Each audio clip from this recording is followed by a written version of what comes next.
The 50 most disappointing movie sequels of all time. Let's dive into this list. Coming in at number 44 is Airplane 2, the sequel. I feel like in order to be a disappointing sequel, the original has to be pretty great, and Airplane, the original, the first one, is not that. Plenty of comic book movies made this list. Of course, I agree with Thor Love and Thunder being on here, especially when you had Christian Bale as a villain in your movie. The fact that it ended up this poorly is saying something. Amazing Spider-Man 2 is a movie that I can still have a lot of fun with. I think there's some great emotion and moments in it, but this movie is undeniably a mess that they packed in 1,700 storylines into one movie and tried to make it work. Ant-Man and the Wasp: Quantumania is one of the funniest movies to look back on because not only was it like a colossal failure for Marvel, it completely derailed their plans of what they were setting up for the future of the MCU. Obviously, Jonathan Majors getting the boot, but completely changing the overall path and storyline of the franchise. The Hunger Games: Mockingjay Part 1. Yes, I did not like it as much as the original Hunger Games or Catching Fire, but I don't think it deserves to be mentioned in the same category of all these other movies, especially with the political elements here. I think there's a lot of good stuff here. Which is the same thing I'll say about The Godfather Part 3. Godfather Part 1 and Part 2, clear Godfather Part 3. Don't get me wrong, but this does not deserve to be in the same company as these other movies. Absolutely agree on Cars 2. It's the worst Pixar movie there's ever been. Other than Terminator and Terminator 2 Judgment Day, basically every single Terminator spin-off and sequel,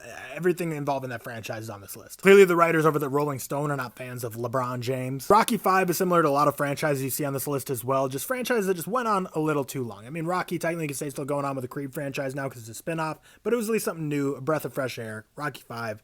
Just put it in its grave. Hangover 3 at number 8. I still have a lot of fun with The Hangover 3. I think it's a very funny movie still, but ultimately I want to bring this up because like top 10 most disappointing sequels ever, like from The Hangover and The Hangover Part 2, like what were you really expecting by the time The Hangover Part 3 came out? Number 3 is Indiana Jones and the Kingdom of the Crystal Skull, which is crazy because obviously it's better than the Dial of Destiny that just came out, but this is also better than the Temple of Doom. Like this is a good movie. I think it's way overhated. Number 2 is Highlander 2, The Quickening. I've never seen it. Sounds like it's a good thing I haven't. The most disappointing sequel of all time, according to this list, is Star Wars: The Rise of Skywalker, and I know The Last Jedi is a lot of people that hate that movie, a lot of people that love that movie. Force Awakens, minorly divisive as well, but I don't think for the life of me I've ever seen anyone try and defend The Rise of Skywalker, so I think it's a fitting number 1.